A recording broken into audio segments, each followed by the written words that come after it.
ইয়া রাসূলুল্লাহ, নবী গো, ওগো মায়ার নবী, দয়ার নবীজি, কোন বখিলের কাছে পাঠাইলেন, কোন কৃপণের কাছে পাঠাইলেন?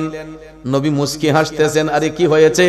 তখন ওই গরিব লোক ডাক দিয়া কই, নবী গো, সে নিজেই চলবে কেমনে, আমারে দিব কেমনে? আমি আপনার উসমানের বাড়িতে যাইয়া দেখতেছি বালি মাখা খেজুর গোলা টুকায়া টুকায়া পানি দিয়া ধুইয়া বালতির মাঝে জমাইতাছে। আমার নবী মুস্কি হাসতেছেন যে ঠিক আছে, তুমি আবার উসমানের বাড়িতে যাও। সুবহানাল্লাহ। দ্বিতীয়বার দয়াল নবী আবারও বললেন, তুমি আমার উসমানের বাড়িতে যাও। ওই লোকটা নবীজির আদেশ অমান্য করতে পারে না। আবার উসমান রাদিয়াল্লাহু তাআলা আনহুর কাছে আসতেও সে এতটা ইচ্ছুক নয়, কয় উনি কৃপণ। দ্বিতীয়বার আবার নবীর কথা শুইনা ওই ব্যক্তিটা হাইটা হাইটা আমার নবীর কথা শুইনা উসমান রাদিয়াল্লাহু তাআলা আনহুর বাড়ির মধ্যে আসলো। আয়েশা দেখতেছে উসমান রাদিয়াল্লাহু তাআলা আনহু ওনার ঘরের কর্মচারীদেরকে বকাঝকা করতেছেন, ধমকাইতেছেন। কেন ধমকাইতেছেন? ওই লোকগুলোকে বাতি জ্বালানোর কথা বলা হয়েছিল, এরা দেখা যায় লেমের শৈলটা বাড়াইয়া দিছে। লেমের শৈলটা বাড়াই দেওয়ার কারণে, লেম তো বুঝুন আপনারা, কুপি বা লেম যেটাকে বলা হয়, হারিকেন যেটাকে বলা হয়, হারিকেন না কুপি, লেম। তো লেমের শৈলটা বাড়াই দেওয়ার কারণে তেল তো বেশি খরচ হয়, ঠিক না বেঠিক? তো উসমান রাদিয়াল্লাহু তাআলা আনহু এরা যখন শলিতা বাড়াই দিছে, বাড়াই দেওয়ার কারণে ওনার কর্মচারীদেরকে ধমক দিতেছেন যে শলিতাটা কমায় দেওয়ার জন্য। তখন এই মুহূর্তে ওই গরিব লোকটা গিয়া উপস্থিত হইছে। সেই এই দৃশ্য দেখা কয় সারছে, এত বখিল মানুষ, কৃপণ মানুষ, যে একটু তেল জ্বলবো দেখা সে তার কর্মচারীদেরকে দমকাইতেছে। আমি তো জীবন ওইটা গুরুত্বই দিলাম নইলে। তেল দরকার, এত সম্পদ উসমানের যদি থাকে, তাহলে এত একটু তেল জ্বললে সমস্যাটা কি? আমি তো জীবন এটা করলাম নইলে। ওই দিন ওই লোকটা উসমান রাদিয়াল্লাহু তাআলা আনহুর কাছে কিছু না বলে নবীজির কদমে গেছে। ইয়া রাসূলুল্লাহ, নবী গো, নবী কোন কৃপণের কাছে পাঠাইলেন? আপনার উসমান তো আরো বেশি কৃপণ নবী গো। আমার রাসূল বললেন, কি ব্যাপার?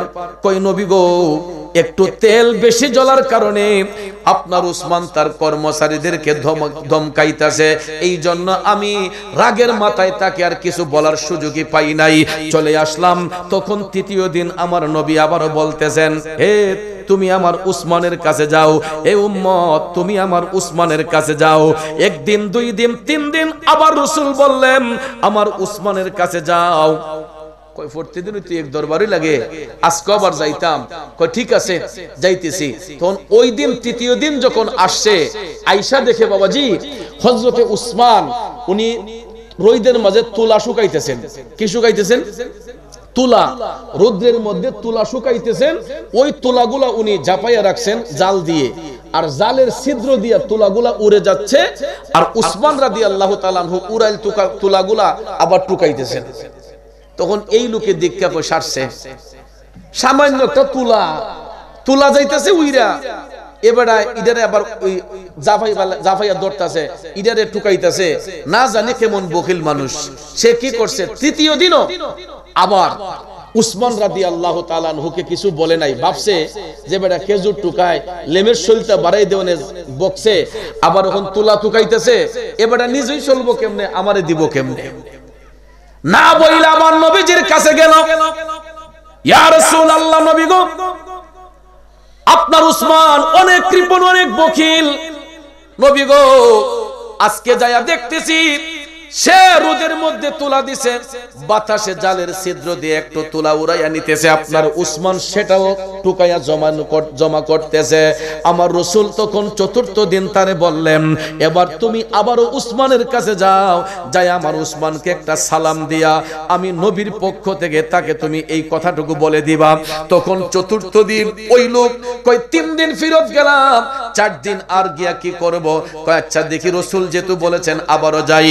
চতুর্থ দিন ওই ভদ্রলোক আবারও হাইটা হাইটা উসমান রাদিয়াল্লাহু তাআলা আনহুর বাড়িতে আইসা উনাকে সালাম দিল। সঙ্গে সঙ্গে হযরতে উসমান সালামের জবাব দিয়ে বললেন, অবশ্যই আপনাকে দয়াল নবী পাঠিয়েছেন। এখন তো এই লোক স্ট্রেঞ্জ হয়ে গেল। যে আমাকে রাসূল পাঠিয়েছেন, আপনি জানেন কেমনে?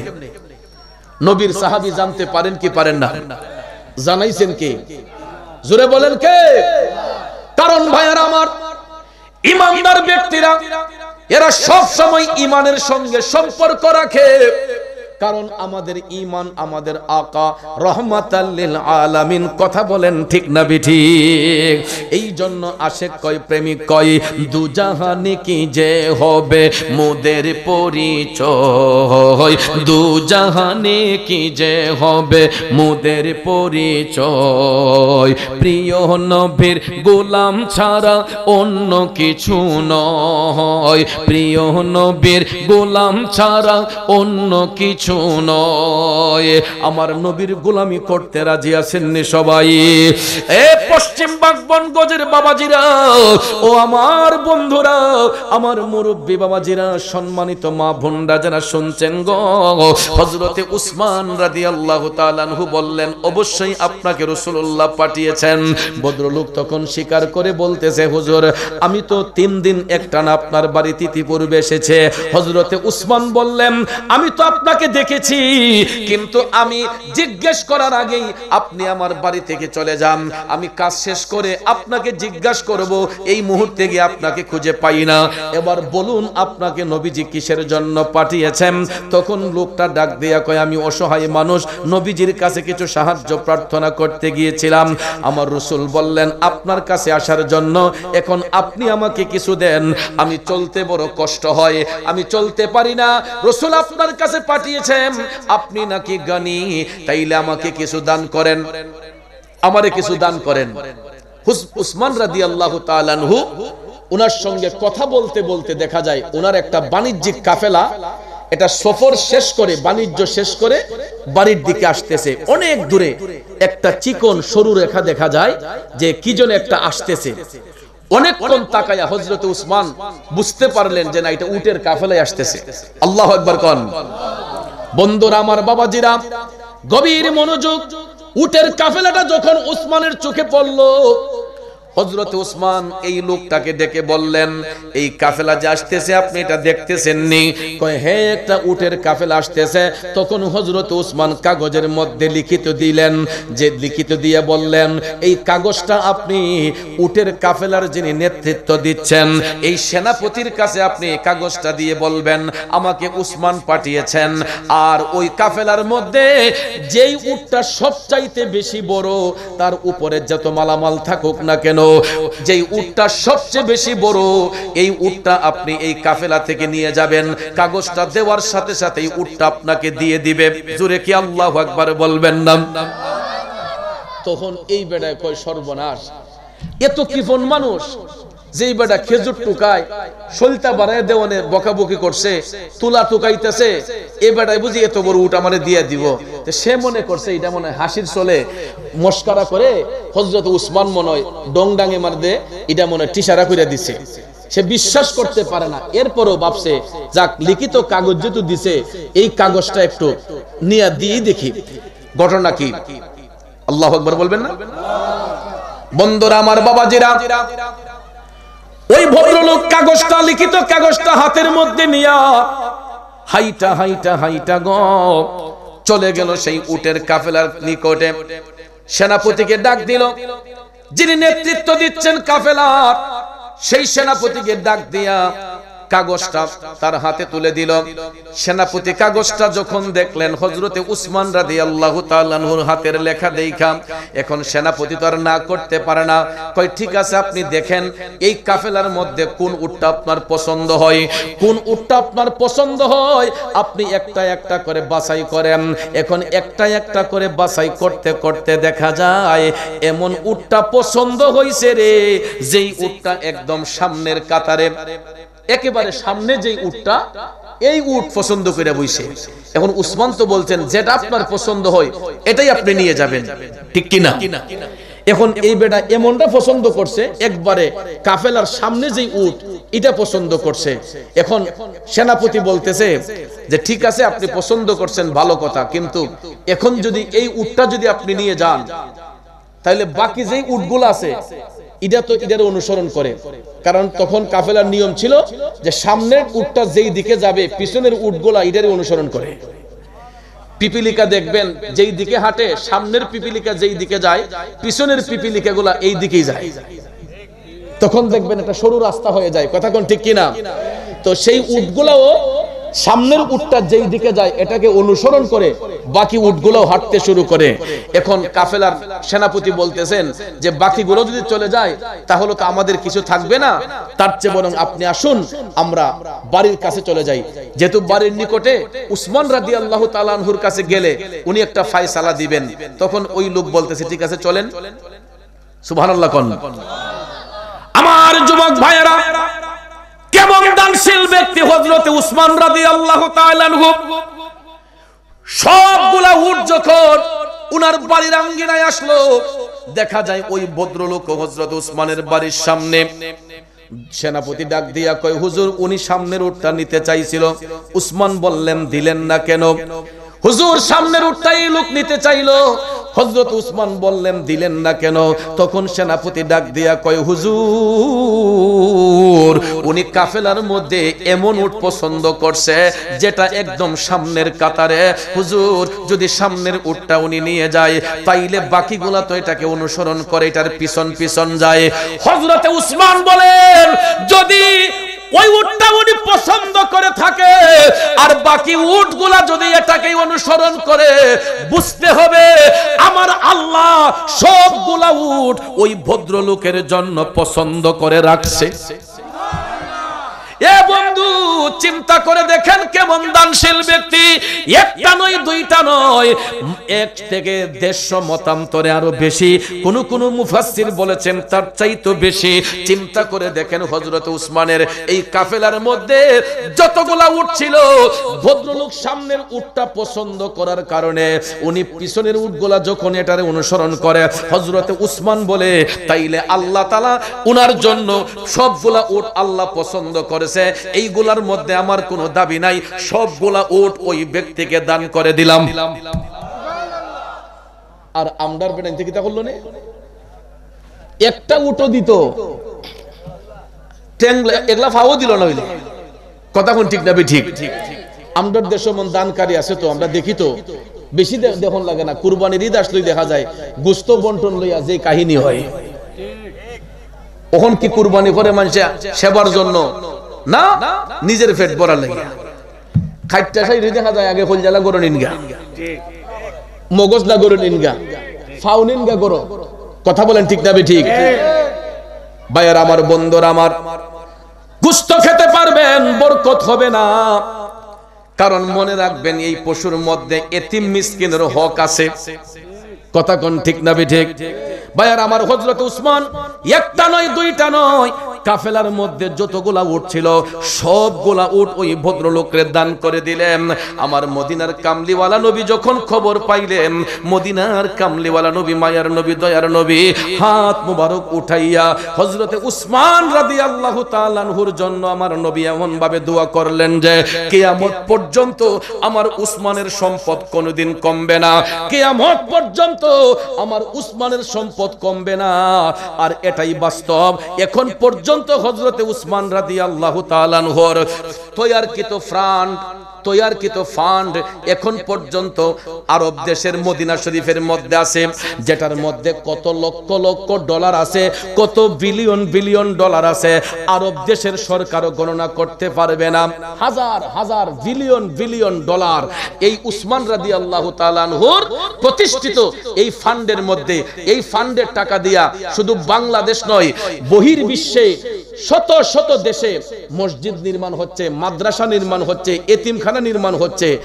আমাদের দেশে দেখবেন আমরার বদনসিব আর কি, আমরা এই টাকা পাই না, কিন্তু আমরার মাঝে একদলে পায়।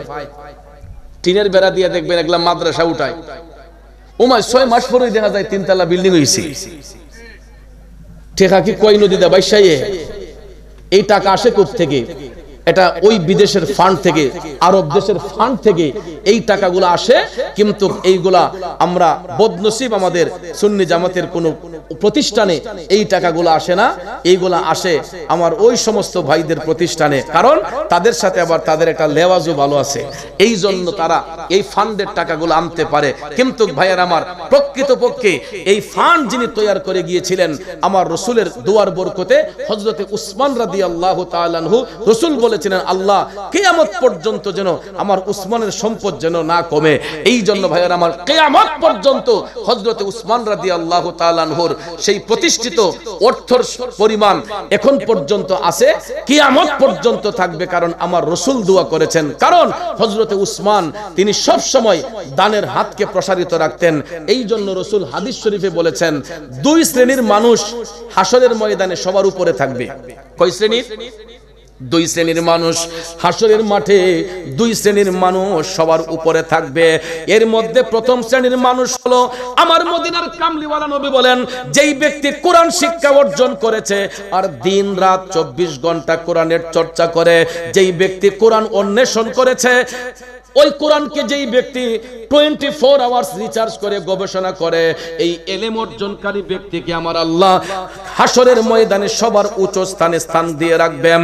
আরেক শ্রেণীর মানুষ হলো যাদেরকে আল্লাহ সম্পদ দান করেছে, আর ওই সম্পদ আল্লাহর পথে ব্যয় করতে গিয়া দিন রাত কোনো ভেদাভেদ রাখে না, দিন রাত ওই সম্পদ আল্লাহর পথে ব্যয় করে। রাসূল বললেন ওই ব্যক্তি হাসরের ময়দানে সবার উপরের স্থানের মধ্যে থাকবে। এই জন্য ভাইয়েরা আমার, হযরতে উসমান রাদিয়াল্লাহু তাআলা আনহু কোনদিন সম্পদ নিয়ে রিয়া করেন নাই, অহংকার করেন নাই, ফখরিয়ত করেন নাই। কিন্তু আমাদের দেশের মধ্যে দেখবেন সম্পদ অর্জন করার পরে কিছু কিছু মানুষ ছেলের জন্য ব্যাংক ব্যালেন্স করে, মেয়ের জন্য ব্যাংক ব্যালেন্স করে, 4টা 5টা বাড়ি, হাত 10 কানি 20 কানি 50 কানি জমি। আমার প্রশ্ন হলো, কি দরকার ছিল এসবের? এটা কইরা লাভটা হবে কি? লাভটা তো আসলে কিছু না। খোদাই না করুক, খোদাই না করুক, এই মাহফিলের ভিতরে আমার আপনার মৃত্যু হতে পারে কি পারে না? একদিন আগেও বক্স পালঙ্গের মধ্যে ঘুমাইলাম, মাহফিল থেকে আসার আগে আমার আপনার ঘরের দামি খাটের উপরে আমার আপনার বিছনাটা ছিল। বিদেশ থেকে ছেলে কম্বল পাঠাইছে, কম্বল দিয়া বাজার থেকে সুন্দর শিমুল তোলার লেপ বানাইয়া গায়ের মধ্যে দিয়ে আরামে ঘুমাইছি। কিন্তু এখন খোদাই না করুক, এই মুহূর্তে যদি এই মাহফিলের ভিতরে আমার আপনার কারো মরণ হইয়া যায়, বন্ধুরে লাশটা নিয়ে দেখবেন আর খাটের উপর রাখা হয় না, ঘরের ভিতর অনেক সময় ঢুকানো হয় না, ঘরের বারান্দার মধ্যে চকি থাকলে চকিটাকে বাইর করা হয়, পালং থাকলে পালংটারে বাইর করা হয়। তখন দেখবেন মাটির উপরে একটা চাটি বিছাইয়া, আর না হলে ফ্লোরের উপরে একটা চাটি বিছাইয়া, বালিশবিহীন, কম্বলবিহীন, লেপবিহীন, তুষকবিহীন আমার আপনার মৃত দেহটারে শুকনা মাটির উপরে বিছাইয়া রাখা হয়। কথা বলেন ঠিক না বিঠিক? এরপরে যদি একটু দরদ হয়, দেখবেন ঝাড় থেকে একটা কলা গাছ কাইটা 3টা টুকরা করে কলা গাছের উপরে 3টা কলা গাছের টুম দিয়ে এই কলা গাছের উপরে দেখবেন ডেড বডিটা রাখা হয়। বাবাজিরা আমার, বন্ধুরা আমার, এই শীতের রাতে গায়ের মধ্যে শীতের কাপড় পরে আসলাম, তখন দেখবেন বাড়িতে নেওয়ার সাথে সাথেই আগে আমার আপনার গা থেকে ওই কাপড়গুলা টাইন্না টাইন্না খোলা হয়, শুধু পাতলা একটা কাপড় গায়ের মধ্যে রাখা হয় কাফন পরানোর আগ পর্যন্ত। তারপরে দেখবেন পশ্চিমবাগের বাজার থেকে, আন্না হলে বানিয়াচং, আজমিরিগঞ্জ, শিবপাশার বাজার থেকে 3 টুকরা সাদা মার্কিন কাপড় আনা হয় পুরুষের জন্য, মহিলার জন্য 5 টুকরা সাদা মার্কিন কাপড়। এই কাপড় আইনা বড়ই পাতার গরম জল দিয়া গোসল করাইয়া ওই ব্যক্তির গায়ে কাফনটা লাগাইয়া, তখন দেখবেন ভাইয়ারা আমার, একটা গাড়ি তার বাড়িতে আনা হয়। ওই গাড়ির পার্কিংটা কোথায় থাকে জানেননি বাজান? ওই গাড়ির পার্কিংটা থাকে মসজিদের বারান্দায়। ওই গাড়িটা চালানোর জন্য তেল লাগে না, মোবিল লাগে না, ওই গাড়িটা চালাইবার জন্য কোনো চাবির প্রয়োজন হয় না। 4টা ব্যক্তি 2টা পায়ের উপর ভর কইরা 4টা ব্যক্তি চলে যায় মসজিদের বারান্দায় ওই গাড়ির পার্কিং থেকে গাড়িটা আনার জন্য। 4 জন ড্রাইভার গাড়িটা যখন বাড়িতে না পার্কিং করে, তখন ওই ডেড বডিটারে পার্কিং থেকে ওই ডেড বডিটাকে গাড়ির উপর রাখা হয়। গাড়ি দিয়া দেখবেন তখন ওই গাড়িটা একটা স্টেশনের দিকে যায়। স্টেশনটা কোথায় জানেননি? এই পশ্চিম পশ্চিমবঙ্গের কবরস্থানের মধ্যে গ্রামবাসীর যেই কবরস্থান, সেই কবরস্থানের একটা সাইডে ওই ব্যক্তির জন্য 3.5 হাত একটা কবর খনন করা হয়। তারপরে দেখবেন স্বজনরা কান্দা কান্দা ওই দেহটা নিয়ে আস্তে আস্তে করে গাড়িটা নিয়ে যখন এই স্টেশনে যাওয়া হয়, কবরস্থানের পারে গিয়ে যখন গাড়িটারে পার্কিং করা হয়, ডাক দিয়া কই রে তোরা 3টা ভাই, তোর বাপ রে তুই রই দাফন কর, কবরের মধ্যে লাইন মার নিজের হাতে শোয়া দে। তখন দেখবেন 3টা ভাই থাকলে 3টা ভাই কবরে নামে বাবার লাশ শোয়াইতো, বাম হাতটা নিচে ডান হাতটা উপরে। দেখবেন ভাইয়ার আমার বিসমিল্লাহি ওয়া আলা মিল্লাতি রাসূলিল্লাহ বলে ওই ডেড বডিটাকে কবরের মধ্যে শোয়ানো হয়। কোন সন্তান তো বলে নাই যে আব্বারে 1 কোটি টাকা কবরে দিয়ে আসি, 5টা লাখ টাকা আব্বার কবরে দিয়ে আসি, আব্বার ব্যবহৃত সেই জাজিমটা কবরের মধ্যে দিয়ে আসি, আব্বার কিনা সেই দামি খাট পালংটা কবরে দিয়ে আসি। এ পশ্চিমবঙ্গের বাবাজিরা, শূন্য মাটির উপরে বালিশবিহীন, কম্বলবিহীন, রাজাইবিহীন মৃতদেহটা কবরের মধ্যে 3.5 টুকরো মার্কিন কাপড় দিয়ে রাখা হয়। বিসমিল্লাহি ওয়া আলা মিল্লাতি রাসূলিল্লাহ বলে মাথার বানটা খোলা হয়, পায়ের বানটা খুলিয়া আস্তে আস্তে দেখবেন বাঁশ দিয়া ছিদ্রগুলা গেফ করা হয়। বাঁশ দিয়া যখন ভরাট করা শুরু হয়, একজন উঠে যায়, আর একটু পূরণ হয়, তখন আরেকজন উঠে যায়। শেষ পর্যায়ে দেখবেন বাঁশ দিয়া যখন সমাপ্তির দিকে, তখন তারেও উঠানো হয়। এরপরে আস্তে আস্তে কবরটা অন্ধকার হয়। এরপরে দেখবেন আরো ঘুর অন্ধকার করার জন্য বাঁশের উপরে আরেকটা ছাঁচ দেওয়া হয়, চাটি দেওয়া হয়।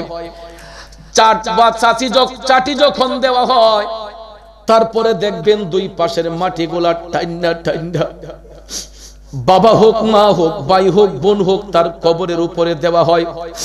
দিতে দিতে দিতে দিতে দিতে কবরটা যখন ঘুর অন্ধকার হইয়া যায় গো, তখন দেখবেন বাঁশ দিয়া চতুর্পাশে বেড়াটা দিয়া 40 কদম দূরে আসার সাথে সাথে 40 কদম দূরে আসার সাথে সাথে ইমাম সাহেব হুজুর ডাক দিয়া কয়, আপনারা সূরা ফাতিহা, সূরা ইখলাস ইস্তেগফার করেন। দুরূদ শরীফের মাধ্যমে মুনাজাত কইরা স্বজনরা চলে যায় যার যার বাড়িতে, আর ওই সন্তানগুলা চলে যায় ঘরে। যাওয়ার পরে দেখবেন বাবার কথা মনে কইরা 1 দিন 2 দিন 3 দিন কান্দে, 5 দিনের ফরানুটা ফরাইতে দেরি হয়, সম্পদ নিয়ে ভাগাভাগি করতে আর দেরি হয় না। অনেক সময় দেখা যায় বাবার লাশ জমিনে রাখার পরেই, বাবার লাশ দাফন করার আগেই সন্তানগুলা জমি জমা নিয়ে, ভাগ বাটোয়ারা নিয়ে, টাকা পয়সা নিয়ে পাগল হইয়া যায় বাটার জন্য। বাবা কবরে চলে গেছে, বড় ছেলে ডাক দিয়া কয়, রে আব্বা থাকতে তো বন্ধের জমিন আমারে দিছিল, মাইজমটা কয় আব্বা থাকতে বাড়ির ওই বিটটা আমার নামে দিছিল, ছোটটাই কয় আব্বা তো তোমরা তো বাহির আসলা, আব্বা তো এটা আমারে দিছে। তখন দেখবেন এই বাবার কথা মনে কইরা মৃত বাবার উপর তহমত দিয়া এই ভাইয়ে ভাইয়ে তর্ক হয়, ভাইয়ে ভাইয়ে দ্বন্দ্ব হয়। অনেক সময় দেখবেন এক মার পেট থেকে বের হইয়া ভাইয়ে ভাইয়ে কেস মামলা হয় কি হয় না? কথা কোন হয় কি হয় না? তাইলে বাজান কে সম্পদ রাইখা গেল বাবাই, যেই সম্পদ এখন ভাইয়ের বাতায় ভাই বাড়ি দেয়, ভাইয়ের কেল্লা ভাইয়ে ফাটায়। এই জন্য কবি বলেছেন, এই পৃথিবী যেমন আছে তেমনি ঠিকই রবে,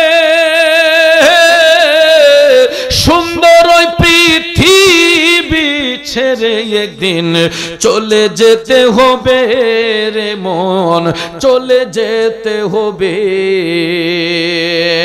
কষ্ট হইতেছে বাজান।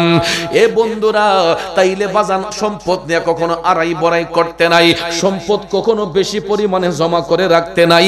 কারণ এই সম্পদ আমি আপনি চলে যাবার পরে এটা আমার আপনার জন্য কাল হইয়া দাঁড়াবে। এই জন্য সব সময় আল্লাহর পথে খরচ করতে দ্বিধাবোধ করা যাবে না, সব সময় আল্লাহর পথে দান করতে গিয়ে কৃপণতা করা যাবে না।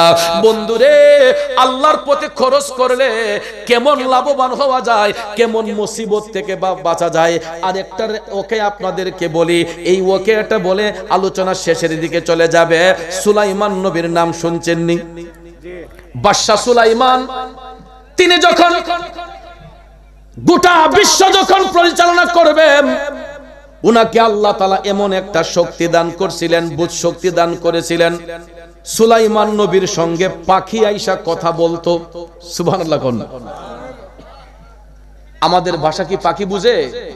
পাখির ভাষা আমরা বুঝি, কিন্তু সুলাইমান নবী উনি পাখির ভাষা বুঝতেন, পাখি তার সঙ্গে কথা বলতো। সুবহানাল্লাহ কোন।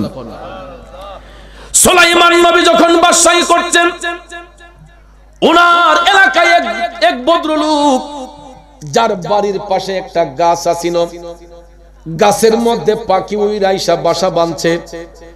ওই পাখি বাসার মধ্যে ডিম দিছে বাচ্চা ফুটানোর জন্য, কিন্তু দুঃখের বিষয় হলো পাখি বাচ্চা ফুটাইতে পারে না।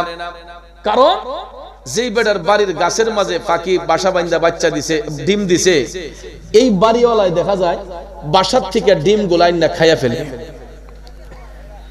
একদিন, 2 দিন, 3 দিন যখন ডিম খাইয়ে ফেলছে, তখন ওই পাখি উড়া দিয়া সুলাইমান নবীর কাছে আসছে। ও বাদশা সুলাইমান, আমি অনেক বড় একটা ব্যথা নিয়ে আপনার কাছে আসলাম। সুলাইমান নবী বলতেছে, পাখি কি ব্যথা নিয়ে তুমি আসলা আমার কাছে? এমন কি কষ্ট তোমার মনে রে পাখি? পাখি ডাক দিয়া কই, বাদশা সুলাইমান, আমি বাড়িওয়ালার বাড়ির সাথে গাছের মধ্যে বাসা বাইদা ডিম দিছিলাম, কিন্তু ওই বাড়িওয়ালা প্রতিদিন বাসা থেকে আমার ডিমগুলা নিয়ে খেয়ে ফেলে, যার ফলে আমি বাচ্চা প্রসব ফুটাইতে পারি না, বাচ্চা দিতে পারি না। সুলাইমান নবী বিষয়টা গুরুত্ব দিয়ে বললেন, ঠিক আছে পাখি, তুমি কষ্ট নিও না, আমি বাড়িওয়ালাকে ডাক দিয়া বলবো যেন তোমার বাসা থেকে ডিমগুলা নিয়ে আর কোনোদিন না খায়। সুলাইমান নবী বললেন, আমি তারা ডাকিয়া নিষেধ করে দেব, আর যেন কোনোদিন এ তোমার বাসা থেকে ডিম পাইরা নিয়ে না খায়। সঙ্গে সঙ্গে পাখি উড়ে চলে গেল বাসায়।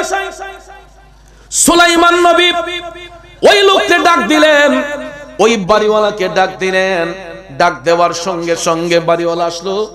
সুলাইমান নবী বাড়িওয়ালাকে বলতেছেন, বাড়িওয়ালা, আমি এই কারণে তোমারে ডাকলাম, তোমার বাড়ির সাথে গাছ, পাখি বুক ভরা আশা নিয়া তোমার গাছের মধ্যে বাসা বাইন্দা ডিম দিছে, সে তো আকাশে উড়ে বেড়ায়, তারও তো বাচ্চা দিয়া দরদ আছে, বাচ্চা দিয়া মায়া আছে। মানুষ যেমন একজন আরেকজনের বাচ্চা দিয়া মায়া থাকে, পাখিও কিন্তু, একটা পশু পাখিও কিন্তু তার বাচ্চা দিয়া মায়া থাকে, ঠিক না বেঠিক? আপনি পাখির বাসা থেকে বাচ্চা যখন আনতে যান, দেখবেন পাখিটা ছটফট করে তার বাচ্চাটারে উদ্ধার করার জন্য, ঠিক না বেঠিক? আপনার আমার বাচ্চা যদি কেউ নিয়ে যায়, আমরা দি ফাললে বেটা খুন করে লিমু, কথা কোন, ঠিক না বেঠিক? মার্ডার করে লিমু, আরে শোনো আমার বাচ্চা নিত গা। তো এরকম ভাবে আমার আপনার যেমন কষ্ট হয়, একটা পশু পাখি আকাশে উড়া যদি বেড়ায়, তারও কিন্তু বাচ্চার দরদ আছে, কথা কোন, ঠিক না বেঠিক? ভাইয়ার আমার, বন্ধুরা আমার, সুলাইমান নবী বাড়িওয়ালাকে ডাক দিয়া বললেন, এ বাড়িওয়ালা, আর কোনদিন তুমি তার বাসা থেকে ডিম আইনা খাইবা না। যদি তুমি ডিম খাও, পরবর্তীতে আমি কঠোর ব্যবস্থা তোমার বিরুদ্ধে করব। তখন এই লোকে ডাক দিয়া কয় সুলাইমান নবীরে, যে হুজুর, আপনি যেহেতু কইছেন, তাইলে আমি আর কোনদিন ডিম খাইতাম না, তে ডিম দেও, আমি আর কোনদিন তার বাসা থেকে ডিম নিতাম না। তখন তো সুলাইমান নবী ভাবলেন, ঠিক আছে, পাখি এখন বাচ্চা দিতে পারবে, ডিম ফুটাইতে পারবে, ডিম দিয়ে বাচ্চা দিতে পারবে। ব্যক্তিটা যখন বাড়িতে গেল, তার তো নজর গাছের দিকে। কোন দিকে? সুলাইমান নবীর সঙ্গে ওয়াদা দিছে যে খাইতো না, কিন্তু দেখা যায় সে বাড়িতে যাওয়ার পরেই তার নজর ফিরে যায় খালি গাছের উপরে, পাখির বাসার দিকে। তো পাখি যখন আবার বাসার মধ্যে ডিম দিছে, তার তো লুপ সামালতে পারে না, লুপ সামালতে পারে না, তখন সে আবার গাছ বাইয়া উঠছে। ওইটা ডিম লাইন যখন দেখছে, তার জিবরা ফাল মারছে, কজাক সুলাইমান নবী তার দেখতো না, আজকে ডিম লাইন খাইয়ে লাই। পরে সে কি করছে, ডিম দিয়ে আইনা আবার সুন্দর করে খাইয়ে লিছে। পাখি উড়ে উড়ে বাসায় আসলো। আয়েশা যখন দেখতেছে তার বাসার ভিতরে ডিম নাই, পাখি আবার ব্যথিত হয়ে গেল, কষ্ট পাইল, কিরে সুলাইমান নবীর কাছে আমি বিচার দিলাম, উনি কেমন বিচার করলো? বুক ভরা ব্যথা নিয়ে পাখি আবার উড়ে উড়ে সুলাইমান নবীর কাছে আসলো। হুজুর, আপনি কি বিচার করলেন? বাড়িওয়ালা তো আপনার কথার মধ্যে কোনো গুরুত্ব দেয় নাই। কেন? কয় হুজুর, সে তো আজকেও বাসার ডিমগুলা খেয়ে ফেলছে। হুজুর, আমি বুক ভরা ব্যথা নিয়ে আপনার কাছে আইসা নালিশ করলাম, আপনি কি বিচার করলেন? আজকেও তো সে ডিমগুলা খেয়ে ফেলল। সুলাইমান নবী এই কথা শোনার পরে সঙ্গে সঙ্গে একটা জিনকে ডাক দিলেন। জিন হাজির হয়ে গেল। সুলাইমান নবী ওই জিনকে পাখির সামনে বলতেছে, আমি তোমাকে এই কারণে ডাকছি, বাড়িওয়ালা প্রতিদিন তার বাসা থেকে ডিম নিয়ে খেয়ে ফেলে। আমি নিষেধ করার পরও সে বাড়িওয়ালার ওই বাসা থেকে ডিমগুলা নিয়ে আসে, পাখি বাচ্চা ফুটাইতে পারে না। জিনে কয়, হুজুর আপনি কোন কি করতাম? তখন সুলাইমান নবী জিনকে বললেন যে তুমি আজকে কামড়ি করবা, তুমি গাছের উপরে উঠতে বইবা, আর ওই বাড়িওয়ালা যখন সে গাছ বাইয়া উঠবো তার ডিম আনবা লেগা, তুমি গাছের উপর থেকে তার এমন ডেক্কা দিবা, এমন আসার দিবা, যাতে এ আর কোনোদিন গাছ বাইয়া উঠতে ডিম আনতে না পারে। আল্লাহু আকবার কন্যা। সুলাইমান নবী শাস্তি দিলেন, যে জিনকে বললেন যে তুমি গাছের উপরে উঠিয়া বয়ে থাকবা, এ যদি আবার গাছ বাইয়া উপরে উঠে তাইলে তুমি সেখান থেকে তার ধাক্কা দিয়া ফালাইবা, যাতে আর কোনোদিন গাছ বাইয়া উপরে না উঠতে পারে। এখন জিনে তো আদেশ পাইছে, অর্ডার পাইছে, এখন জিনকে তার আদেশ পালন করবে না। সুলাইমান নবীর আদেশ পালন করার জন্য জিন গিয়া আগে ভাগেই গাছ উঠতে বোয়া পাঁচ কাউ দেখা যাক। এখন দেখা যায় বাড়িওয়ালা পাখির বাসার দিকে নজর, গভীর মনোযোগ কথা বোঝার চেষ্টা করবেন। ওই বাড়িওয়ালা গাছের মধ্যে উঠবে, পাখির বাসা থেকে ডিম আনবে। ঠিক ওই মুহূর্তে বাড়িওয়ালা গাছে পাড়া দিবে, এমন সময় দেখা যায় একজন ভিখারি তার দরজার সামনে হাজির। ভিখারি ডাক দিয়া বলতেছে, বাড়িওয়ালা আমারে কিছু ভিক্ষা দেন, আমার পেটে প্রচন্ড ক্ষুধা। সঙ্গে সঙ্গে ওই বাড়িওয়ালা ভিক্ষুকরে ঘরের ভিতরে নিছে, নিয়ে তারে পেট বইরা খাওয়াইছে। কি করছে? পেট বইরা খাওয়াইছে, আর কিছু নগদ অর্থ ওই ভিক্ষুকের হাতে দিয়া দিছে। ভিক্ষুকের মন খুশি না বেজার? পেট বইরা ভিক্ষুকে খাইছে, আর কিছু অর্থ সামগ্রী এই ভিক্ষুকের হাতে দিছে। দেওয়ার পরে এখন দেখা যায় সে তার তো নজর গাছের দিকে, টপ টপ টপ টপ করে আসে গাছ বাইয়া উঠটা বাসার থেকে ডিম লাইন না আবার সুন্দর করে খাই দিছে। পাখি যখন উড়ে উড়ে বাসায় আসলো, আয়সা দেখতেছে পাখির বাসার মধ্যে ডিম নাই। ওই পাখি আবার উড়ে উড়ে সুলাইমান নবীর কাছে আসলো। বাদশা সুলাইমান, আপনি কেমন বিচারক? আপনি জিনকে না আদেশ করছিলেন তার গাছের উপর থেকে ধাক্কা দিয়ে ফালাইতে? ও বাদশা সুলাইমান, কি বিচার করলেন? আপনার জিন তো আমার কোনো উপকারে আসে নাই। আপনি জিনকে বললেন, জিন তো কোনো প্রতিবাদ করে নাই। ওই ব্যক্তি তো আবার আমার পাখির বাসা থেকে, আমি পাখির বাসা থেকে ডিমগুলা নিয়ে খেয়ে ফেলছে। সঙ্গে সঙ্গে সুলাইমান নবী ওই জিনকে আবার ডাক দিলেন। এ জিন! জিন ডাক পাইয়া আবার সুলাইমান নবীর কাছে হাজির হলো। আয়েশা সুলাইমান নবী বলতেছেন, তোমার এত বড় স্পর্ধা, এত বড় সাহস, আমি তোমাকে আদেশ করলাম কি তুমি করলা কি? আমি তো তোমাকে না বলেছিলাম ওই বাড়িওয়ালাকে আছাড় দেওয়ার জন্য, ধাক্কা দিয়ে ফেলে দেওয়ার জন্য, তুমি কামটা করলা কি? তখন জিন বলতেছে, হুজুর আমি আপনার আদেশ পালনের জন্য এক পায়ে দাঁড়ানো ছিলাম। হুজুর আমি ঠিকই গাছের উপর উঠছিলাম তাকে ধাক্কা দেওয়ার জন্য। আমি যখন গাছের উপর উঠে বসা, ওই বাড়িওয়ালা যখন গাছে উঠবে ঠিক ওই মুহূর্তে তার দরজার সামনে ভিক্ষুক আসছিল। কে আসছিল? হুজুর ওই বাড়িওয়ালার সামনে, ঘরের সামনে ভিক্ষুক আইসা ভিক্ষার জন্য হাত দিছিল। তখন দেখলাম ওই বাড়িওয়ালা ওই ভিক্ষুককে ঘরের মধ্যে নিয়ে তার পেট ভরে খাওয়াইছে, আর ঘর থেকে তাকে কিছু দান কইরা দিছে। হুজুর এই দানের ফলে ওই ব্যক্তি যখন গাছের মধ্যে উঠতে চাইল, তখন আমি তাকে ধাক্কা দিব। এমন সময় আমি দেখলাম পূর্ব এবং পশ্চিম প্রান্ত থেকে দুইজন ফেরেশতা আইসা আমারে এমন জোরে ধাক্কা দিছে, আমি জিনকে পৃথিবীর এক প্রান্ত থেকে আরেক প্রান্ত নিয়ে ফালাইয়া দিছি। আরো আস্তে কোন জিন ডাক দিয়ে কই, হুজুর ও বাদশা সুলাইমান, আমি তাকে ধাক্কা দিতে চাইছিলাম, কিন্তু পূর্ব এবং পশ্চিম প্রান্ত থেকে দুইজন ফেরেশতা আইসা আমারে এমন জোরে ধাক্কা দিছে, পৃথিবীর এক প্রান্ত থেকে আরেক প্রান্ত নিয়ে ফালাইয়া দিছে। একমাত্র ওই দানের কারণে, আল্লাহর পথে সামান্য দান করার ফলে দেখেন ফেরেশতারা পর্যন্ত আল্লাহর বান্দাদেরকে সাহায্য করে। তখন সুলাইমান নবী বিষয়টা যখন বুঝতে পারলেন, সুলাইমান নবী তখন ওই বাড়িওয়ালারে আবার ডাকলেন, বাড়িওয়ালারে ডাইকা আবার তার বাড়িতে আনলেন। বাদশা সুলাইমান বাড়িওয়ালাকে বলতেছেন, ওরে আজকে তো তুমি মহা বিপদ থেকে তুমি বেঁচে গেলা। কয় হুজুর এটা কেমনে?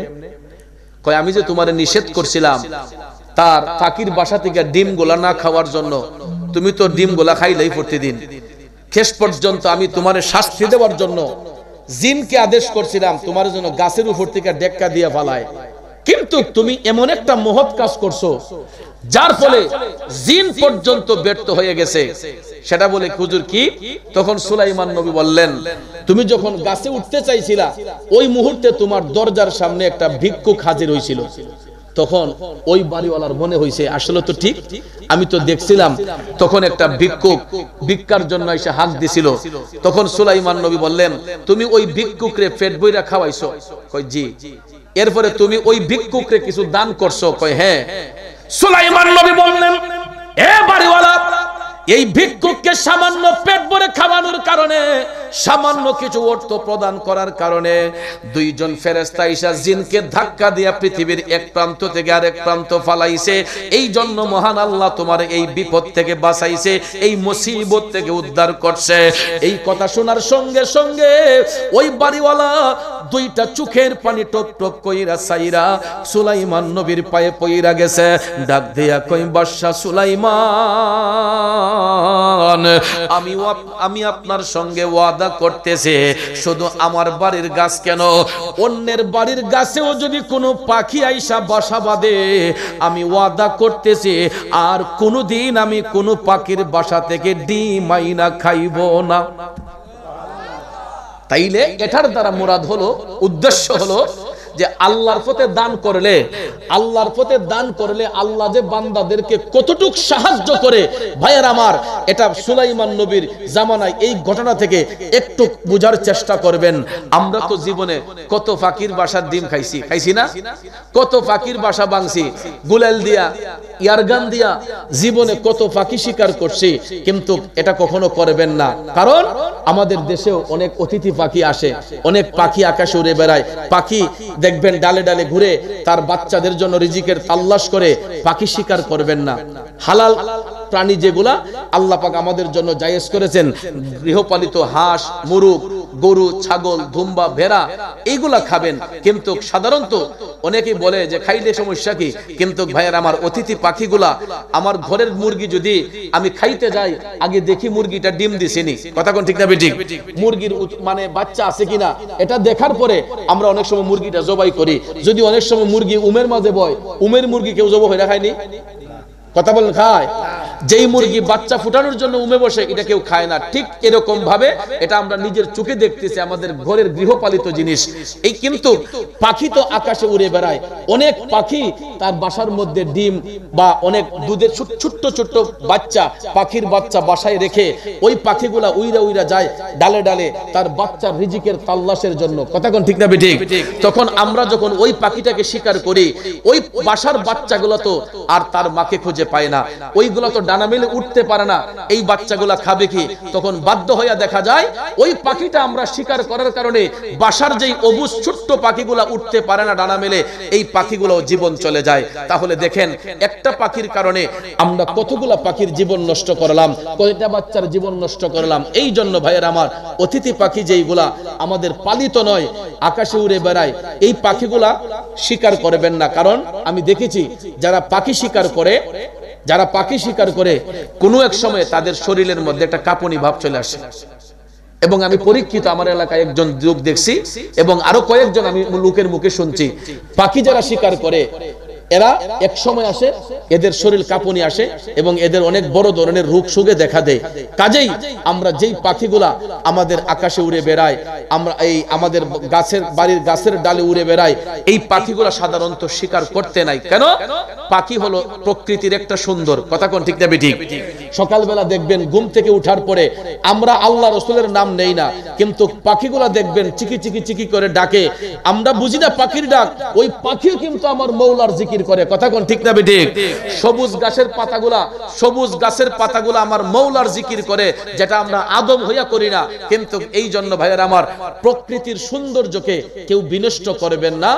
আর দানশীল ব্যক্তি যারা হয়, উদার মন তাদের হয়, দানশীল ব্যক্তি যারা হয় এরা ফ্যাসাদ থেকে দূরে থাকে।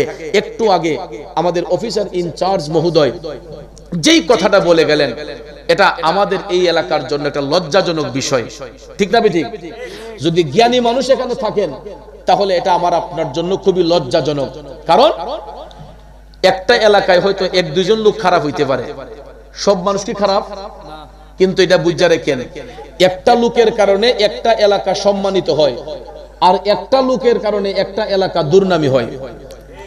একটা এলাকারে সম্মানিত করার জন্য একটা লোকই যথেষ্ট, আবার একটা এলাকারে কলঙ্কিত করার জন্য একটা লোকই যথেষ্ট, ঠিক না বেঠিক?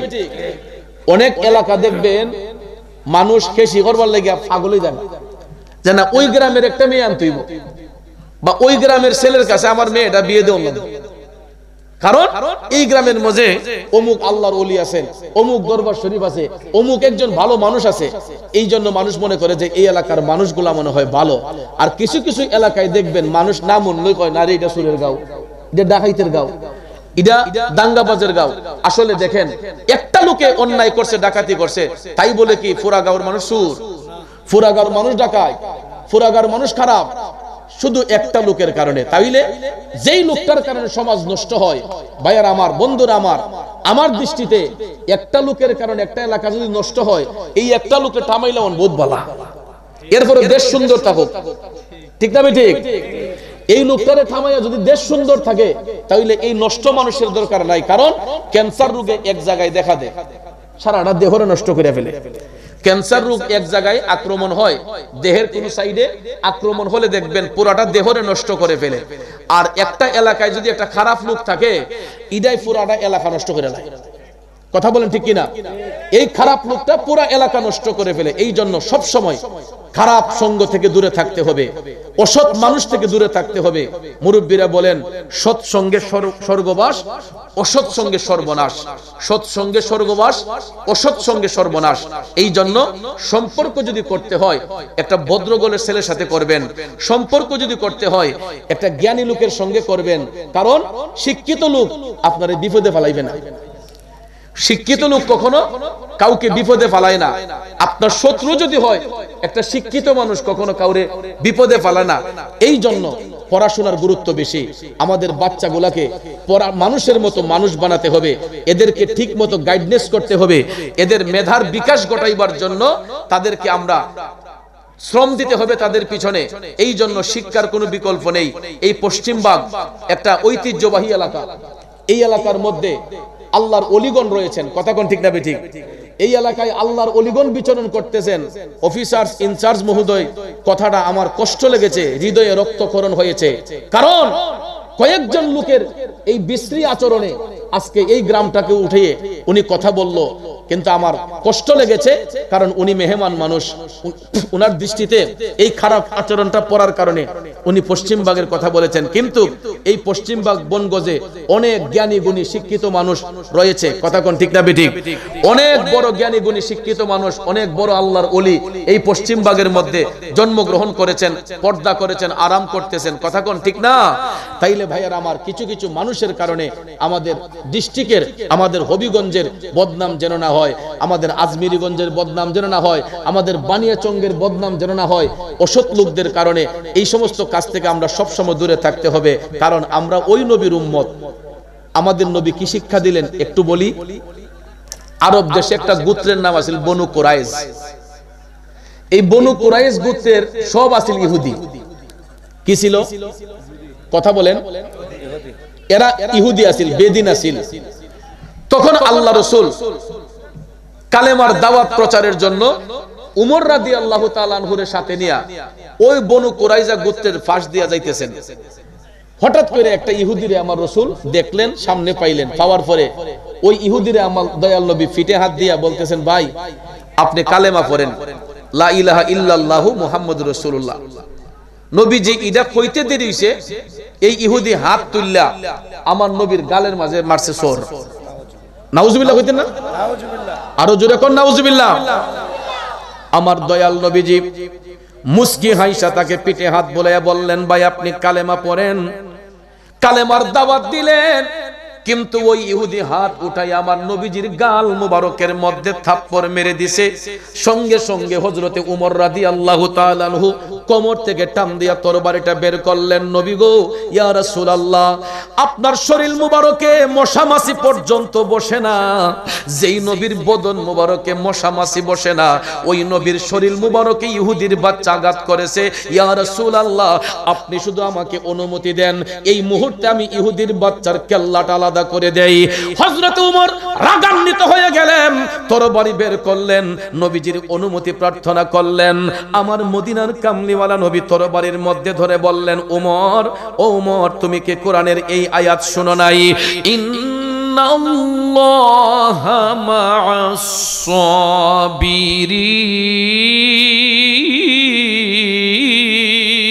সাবিরিন।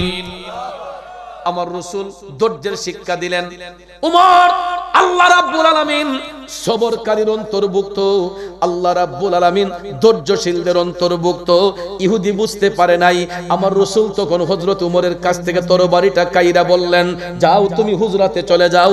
ইহুদিকে আমার রাসূল বললেন, ভাই তুমি তোমার বাড়িতে যাও। ব্যথা পাইলেন কে? নবীজি। ব্যথা পাইলেন কে? অথচ দেখেন ব্যথা পাওয়ার পরেও দুইজনকে দুই দিকে দিয়া দিবেন। নবী চিন্তা করলেন, হযরত উমরে যদি এই মুহূর্তে আমার কাছে রাখি, এবার যে রাগ কোন সময় কোন কাম করব, পরে আরেক দরবার লাগাইব, কথা কোন ঠিক না ঠিক? এই জন্য উমরকে রাসূল বললেন, তুমি হুজরাতে চলে যাও। হযরত উমরকে পাঠাইয়া দিলেন। ইহুদিকে বললেন, ভাই তুমি তোমার বাড়িতে যাও। দুইজনকে দুই পাশে পাঠাইয়া আমার মদিনার কামলিওয়ালা নবী, মায়ার নবী, দয়ার নবীজি হাইটা হাইটা হাইটা ওই ইহুদির বাড়ির মধ্যে গেছেন। আল্লাহু আকবার। ওরে এমন দয়াল নবী আমরা কোথায় গেলে পাবো রে? আমরা কেমন নবীর উম্মত চিন্তা করেন। নবীজি যেই ইহুদি রাসূলকে আঘাত করেছিল, মারছিল, থাপ্পড় দিছিল, আমার নবী হাইটা হাইটা ওই ইহুদির বাড়িতে যাইয়া তারে ডাক দিলেন। ইহুদি মনে করছে নবীজি মনে হয় তার বাইত গেছেন প্রতিবাদ করবার লাগিয়া। হে গর্তিকা, তরবারি একটা লইয়া বাইরিছে। ইহুদি যখন তরবারি নিয়ে বের হলো, আমার মদিনার কামলিওয়ালা নবী মুস্কি মুস্কি হাসতেছেন। ইহুদি তো আসম কই গেছে গা, কি তারে এবারে দিয়ে আমি আইছি আগাতের প্রতিবাদ করতাম, উনি দিয়ে হাসতেছে। আমার রাসূল মুস্কি মুস্কি হাইসা বলতেছেন, ভাইরে আমি বুঝতে পেরেছি তোমার অভিমানটা এখনো কমে নাই, তোমার রাগটা এখনো কমে নাই। ইহুদিকে রাসূল ডাক দিয়ে বললেন, ভাইরে আমি তোমার আঘাতের প্রতিবাদ করতে আসি নাই, আমি রাসূল তোমার খবর জানতে আসছি। তুমি যে আমার গালের মধ্যে আঘাত করছো, আমার গালে আঘাত কইরা তোমার হাতের মধ্যে কোনো ব্যথা পাইছনি? আবার মদিনার কামলিওয়ালা নবী ডাক দেয়া কই, ইহুদি আমি জানতে এসেছি তুমি আমারে আঘাত কইরা তোমার হাতের মধ্যে কোনো ব্যথা লাগছে নি, এই খবরটা জানার জন্য আমি তোমার বাড়িতে আসছি।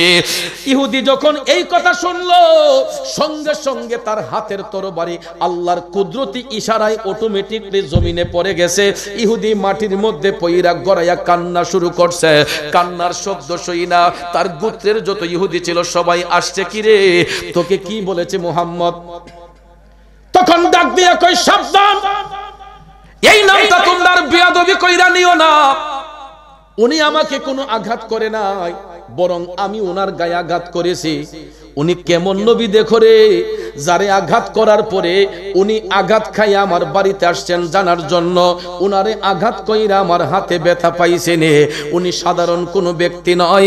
তখন ভাইয়ের আমার বন্ধুরা আমার, সমস্ত ইহুদিরা তাদের মনটা নরম হইয়া গেছে। তার সদস্যের কাছ থেকে যখন এই কথা শুনলো, ইহুদি যখন এই কথা বলল, তখন বনু কুরাইজা গোত্রের সমস্ত ইহুদিরা এরা আমার নবীর কদম মোবারকে পইরা গেছে। ডাক দিয়া কই, ইয়া রাসূলুল্লাহ, নবী গো, ওগো মায়ার নবী, দয়ার নবীজি, আমরা না যাই না আপনার অন্তর মুবারকে কষ্ট দিছি, আঘাত দিছি। নবী গো, তওবা করতেছি, আজকের পর থেকে আর কোনোদিন আপনার সাথে বিয়াদবি করব না। ইয়া রাসূলুল্লাহ, নবী গো, আমরা আপনার কাছে আরজি পেশ করছে, এই মুহূর্তে আমাদেরকে কালেমা পড়ায়া মুসলমান বানাইয়া দেন। সুবহানাল্লাহ। ভাই, আঘাত করতে হয় না, ইসলামের খেদমত করতে গিয়া তরবারি হাতে নিতে হয় না, বোমা হাতে নিতে হয় না, জঙ্গিবাদী করতে হয় না, শুধুমাত্র উদার একটা মন থাকলে হয়। আপনারা বলুন, রাসূল যদি তখন হযরত উমরকে বলতেন যে উমর তার কেল্লাটা আলাদা করে দাও, হযরত উমর কি বাদ রাখতেন? ওই ইহুদির কেল্লা ফালাইলে পরিণামটা কি হইতো? ওই গোত্রের বাকি যত ইহুদি আছে এদের প্রতিবারের ঝড় আরো বেড়ে যেত। কিন্তু হযরতে নবী করিম সাল্লাল্লাহু আলাইহি ওয়াসাল্লাম এই ইহুদিকে ধৈর্যের শিক্ষা দেওয়ার কারণে সে নিজেও কালেমা পড়লো, তার গোত্রের যত ইহুদি আছে সমস্ত ইহুদিরা কালেমা পড়ে মুসলমান হয়ে গেছে। এটাই হলো ইসলামের শিক্ষা। ইসলাম মারামারি পছন্দ করে না, কাটাকাটি পছন্দ করে না। কিন্তু আজকে দেখা যায় সনাতনী হিন্দু ধর্মবাই যারা সনাতনী ধর্ম পালন করে এরা খুব শান্তিপ্রিয় মানুষ। হিন্দুদের মধ্যে যারা সনাতন ধর্মাবলম্বী এরা দেখবেন হাট বাজারে আমাদের সঙ্গে সামাজিক ভাবে চলাফেরা করে। বর্তমানে সনাতন ধর্মাবলম্বী হিন্দু যারা, এরা উগ্র নয়, এরা আমাদের সঙ্গে সব সময় সুন্দর ব্যবহার করে, চলাফেরা করে। কিন্তু হিন্দুদের মধ্যে একটা উগ্র সংগঠন আছে, ইসকন। নাম কি? ইসকন। এইগুলা মানুষের সাথে ঝগড়াঝাটি করে, যেরকম ভাবে আমাদেরকে মুসলমানদেরকে গাহেল করার জন্য, হুসাইনি মুসলমানদেরকে ডুবানোর জন্য এক জাতীয় উগ্রবাদী জঙ্গি সংগঠন আছে না নাই? যেইগুলা দেখবেন মাথায় টুপি, পাগড়ি, জুব্বা লাগাইয়া এরা দেখবেন মাজারে হামলা করে, মসজিদে হামলা করে, অনেক ওলিদের দরবারে হামলা করে। ঠিক এরা হচ্ছে ওই ইসকন নামক ব্যক্তি যারা, এরা হচ্ছে তাদের অনুসারী। কথা কোন ঠিক না ঠিক? হিন্দুদের মধ্যে সনাতনী যারা, এরা শান্তিপ্রিয় মানুষ, ইসকনরা জঙ্গি। মুসলমানদের মধ্যে সুফিবাদী মুসলমান যারা, ওলি আল্লাহর প্রেমে বিশ্বাসী যারা, এরা শান্তিপ্রিয় মুসলমান। কিন্তু ওই শান্তিপ্রিয় মুসলমানদেরকে বিনষ্ট করার জন্য উগ্রবাদী জঙ্গি সংগঠন এরাই দেখবেন মাজারে হামলা করে, মসজিদে হামলা করে, দরবারে হামলা করে। ভাইয়ার আমার, কাইমনুবাককে কথাটা বলছি, আপনারা শুনুন। গত 3 দিন আগে আপনারা দেখেছেন শেরপুর জেলায় মুর্শিদপুর নামে একটা দরবার শরীফ, একজন আল্লাহর ওলি জিনার জীবনে কোনোদিন নাকি তাহাজ্জুদ কাজা হয় নাই। আমি শুনেছি লোকমুখে উনি তাহাজ্জুদ কাজা করেন না। তাকওয়াবান একজন আল্লাহর ওলি বর্তমান জামানায়, যিনি হাজার হাজার লক্ষ লক্ষ মানুষকে দ্বীনের শিক্ষা দিয়ে আসছেন। এই মুর্শিদপুর দরবার শরীফের গাছ, বৃক্ষ, গরু, ছাগল যা আছিল সব চুরি করে নিয়ে গেছে। গড়ের টিন্ডি চুরি করে নিয়ে গেছে, আল্লাহর গড় মসজিদের মিম্বরটা চুরি করে নিয়ে গেছে। মসজিদের ভিতরে অসংখ্য কোরআন শরীফ এইগুলার মধ্যে আগুন দিয়া, মসজিদের ভিতরে আগুন দিয়া জ্বালাইয়া দিছে। আপনারা বলেন এগুলা কি কোনো মুসলমানের কাজ? এগুলা কোনো মুসলমানের কাজ হইতে পারে? মাথায় টুপি, দাড়ি, জুব্বা, কুর্তা লাগাইয়া আমরা ভিডিও ফুটেজে দেখেছি, গরু নিয়ে যাইতেছে, ছাগল নিয়ে যাইতেছে, দুম্বা নিয়ে যাইতেছে। আরে এগুলা চোর নয়, এগুলা ডাকাত। কথা কোন ঠিক না ঠিক? এগুলা ডাকাত। কষ্ট হইছে আপনাদের? আরে মাইকে না ডাক দিছে, আমি ভাবছি কেউ তাকবীর দিতেছে না তা। যাক, যেই কথাটা আমি বললাম, ইসলাম উগ্রতাকে পছন্দ করে না, ইসলাম শালীন ধর্ম, ইসলাম নমনীয়তার ধর্ম।